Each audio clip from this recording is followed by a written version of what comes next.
This episode is brought to you by Shopify. That's the sound of switching your business to Shopify, the global commerce platform that supercharges your selling. Harness the best converting checkout and same intuitive features, trusted apps, and powerful analytics used by the world's leading brands. Stop leaving sales on the table. Discover why millions trust Shopify to build, grow, and run their business. Sign up today for your $1 per month trial period at shopify.com/tech23.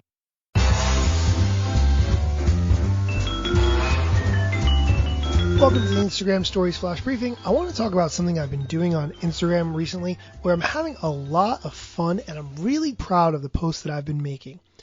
Recently, a few episodes back on my podcast, I had Chris Davis.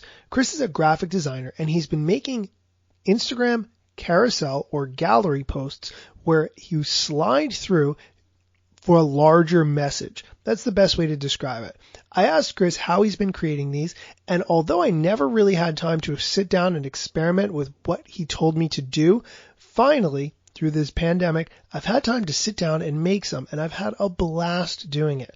The method that works for me is to find images on Creative Commons websites like Unsplash, then take those images that I want to use and put them through remove.bg, which is a background removal tool. So in the end, I'm just left with the front part of the image that I want to use in the carousel post. Here's Chris talking about it for my podcast to give you an idea of what I'm referring to. I started looking around Instagram trying to figure out like what works and what doesn't work. So I am a UX designer as well, so with my web design. So I used to see a lot of these UX pages posting those carousels, like, you know, the top 10 best wireframes to use or whatever. And I'm looking through and I'm like, okay. And it started to become like a common thing. Like it'll pop up my Explore page all the time.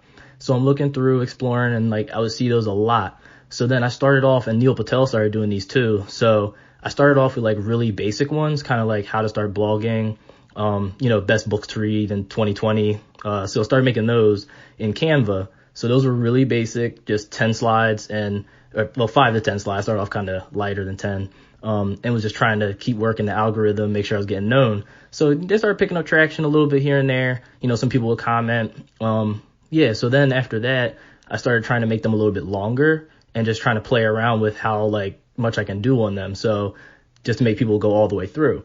So once I started doing that, it started getting better and better. People started commenting, liking, started growing engagement.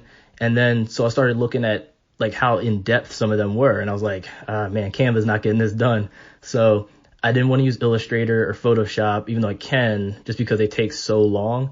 So I started following Dave Tallis, and he was kind of like, he uses Keynote. And I'm like, oh, well, I do have a MacBook, so this could work. So I started messing around, never used Keynote before. So I started messing around and then got better and better at it and started working on my workflow.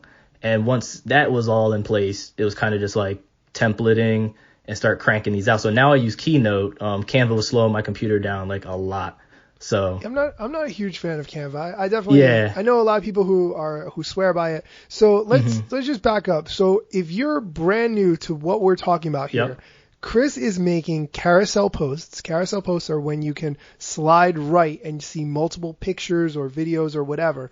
And people like Chris are using them to tell amazing stories and teach things and give value and explain harder concepts by swiping through. And it's almost like swiping through a keynote presentation, a PowerPoint presentation, except it's way more graphical and way more interesting and much smaller and easier to digest. Would you say that's a fair? That's fair to say.